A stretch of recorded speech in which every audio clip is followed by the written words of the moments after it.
Welcome to Module 7, the final presentation for Information Security and the Global Cyber Threat Environment class. Over the previous modules, we explored Russia's cyber operations through the questions of who, what, when, where, why, and what the future holds. In this presentation, I will bring those insights together, while also connecting them to the 2023 U.S. National Cybersecurity Strategy and Cyber Command's evolving approach. Okay, so this is how the agenda for the final presentation looks like. I will start with a recap of modules 1 and 6 on Russian cyber operations, then move to the U.S. National Cybersecurity Strategy and the roles of federal agencies and the private sector.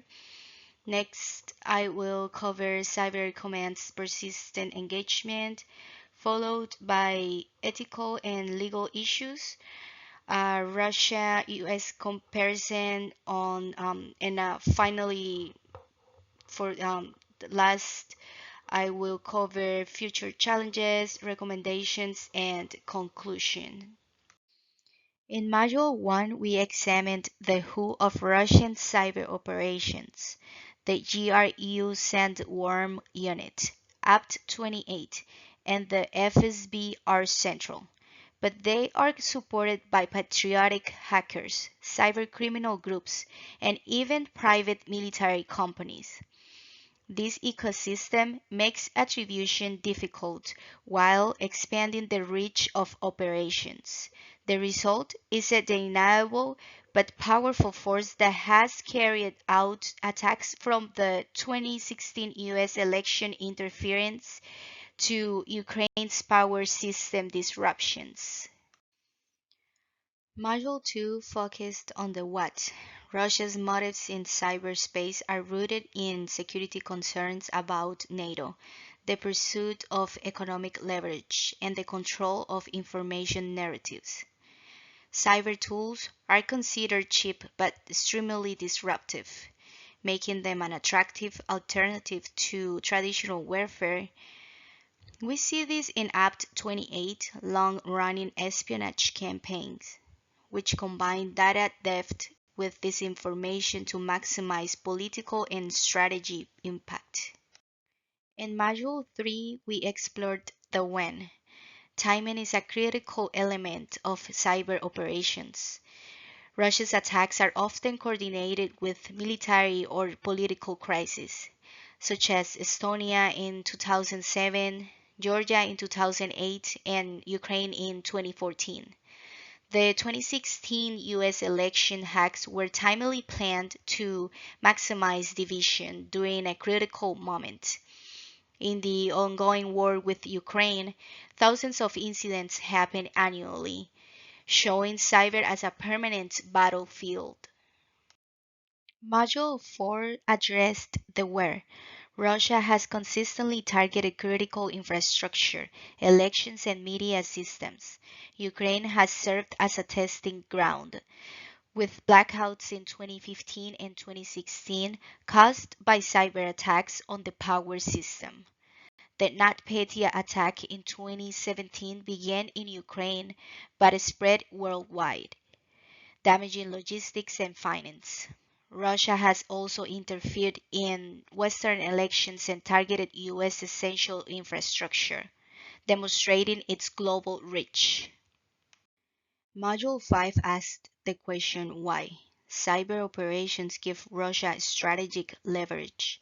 They are cheaper than conventional warfare, allow for credible deniability, and destabilize opponents without triggering open conflict.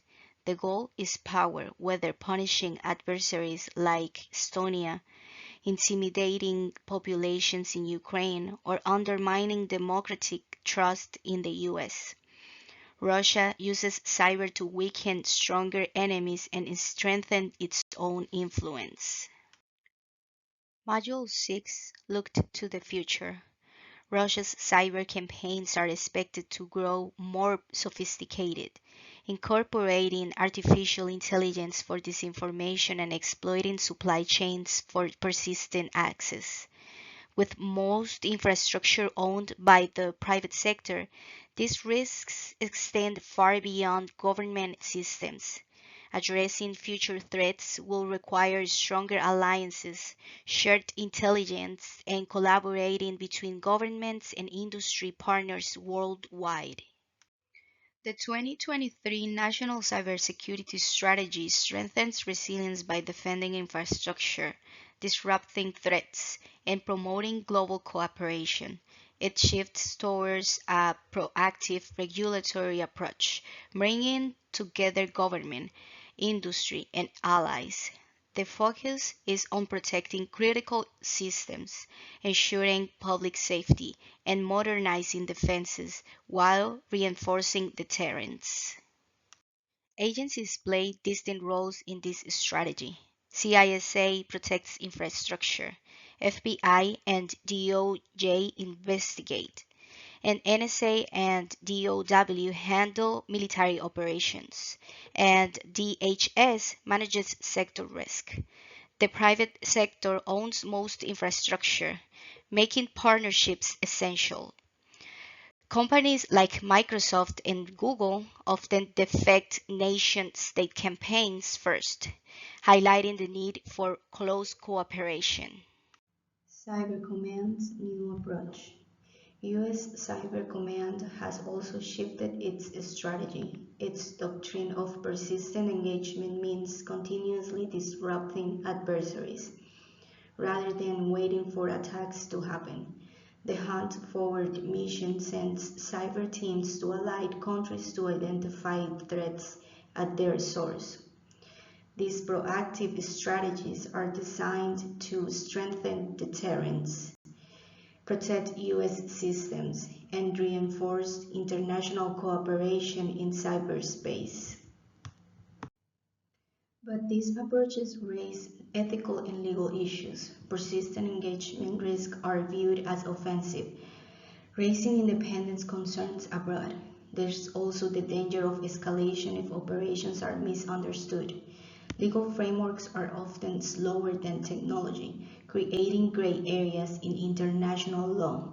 At the same time, domestic concerns about privacy and civil liberties remain. Balancing these tensions is critical for legitimacy. Comparing Russia and the US highlights their different philosophies. Russia sees cyber as part of hybrid warfare, blending disinformation, sabotage, and covert operations. The US, by contrast, emphasizes defense, resilience, and deterrence through persistent engagement.